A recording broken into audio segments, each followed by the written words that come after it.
Assalamualaikum warahmatullahi wabarakatuh. Di sini saya Maya Davianti, kelas BKI 4A, NIM 1815240. Di sini saya akan mengumpulkan tugas akhir MK Komunikasi Personal dan Kelompok.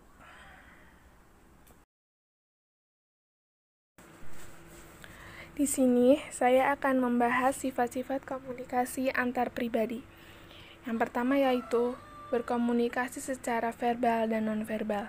Yang pertama yaitu komunikasi secara verbal, yaitu bahasa yang menggunakan simbol-simbol yang menggunakan satu kata atau lebih, bentuk kata yang menggunakan tulisan maupun lisan. Yang kedua yaitu komunikasi secara nonverbal.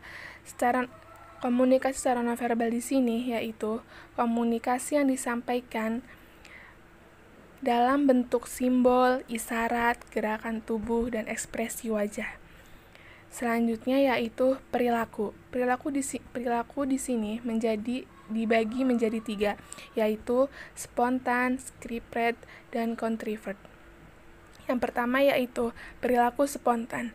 Perilaku spontan di sini adalah perilaku yang dilakukan karena desakan emosi pada sensor serta revisi secara kognitif. Pada perilaku spontan di sini seperti halo, hai, dan aduh. Pada perilaku nonverbal seperti melambaikan tangan ketika bertemu dengan orang yang dikenal dan tepuk tangan ketika mengapresiasi. Yang kedua yaitu perilaku scripted atau perilaku kebiasaan adalah perilaku yang kita pelajari dari kebiasaan kita. Perilaku itu khas, dilakukan pada situasi tertentu dan dimengerti orang. Pada perilaku seperti selamat pagi pada teman ketika di pagi hari. Lalu, bagaimana kabarnya ketika bertemu dengan teman. Pada perilaku nonverbalnya seperti berjabat tangan dengan teman, mencium tangan dengan orang yang lebih tua. Yang ketiga yaitu perilaku contrivert atau perilaku sadar adalah perilaku yang dipilih karena dianggap sesuai dengan situasi yang ada. Selanjutnya yaitu umpan balik, interaksi, dan koherensi.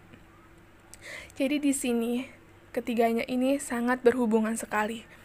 Komunikasi interpersonal merupakan komunikasi tatap muka, karena itu kemungkinan umpan balik besar sekali.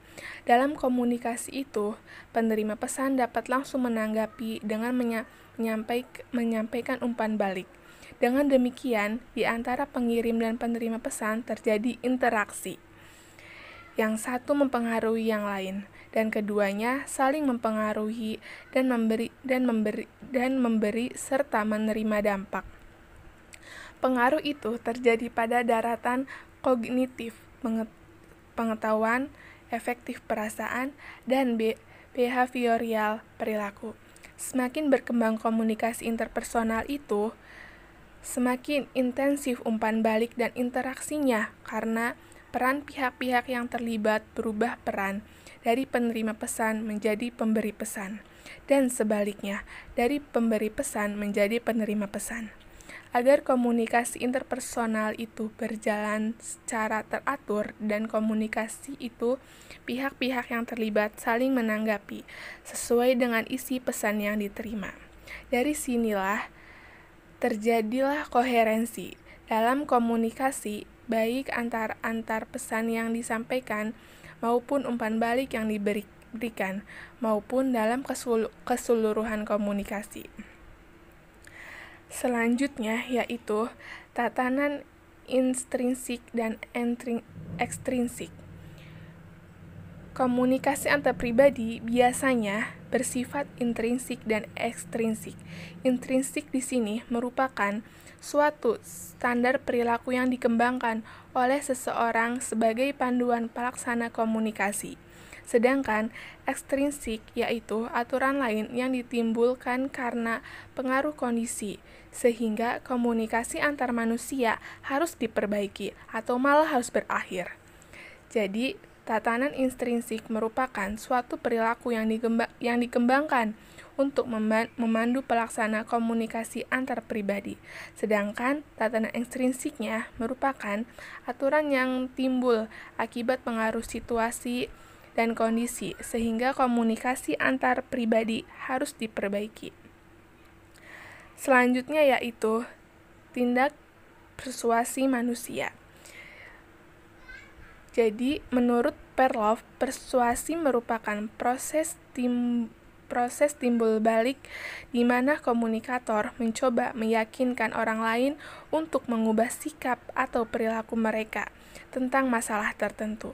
Definisi ini menunjukkan kepada kita 3 elemen kunci persuasi, yaitu persuasi simbolik, persuasi yang melibatkan usaha yang disengaja untuk mempengaruhi orang lain, dan persuasi persuasi adalah kunci. Adalah orang-orang tidak dipaksa diraih untuk berubah. Mereka mempunyai kehendak bebas untuk memilih. Mungkin itu saja yang dapat saya sampaikan. Kurang lebihnya mohon maaf. Cukup sekian dan terima kasih. Wassalamualaikum warahmatullahi wabarakatuh.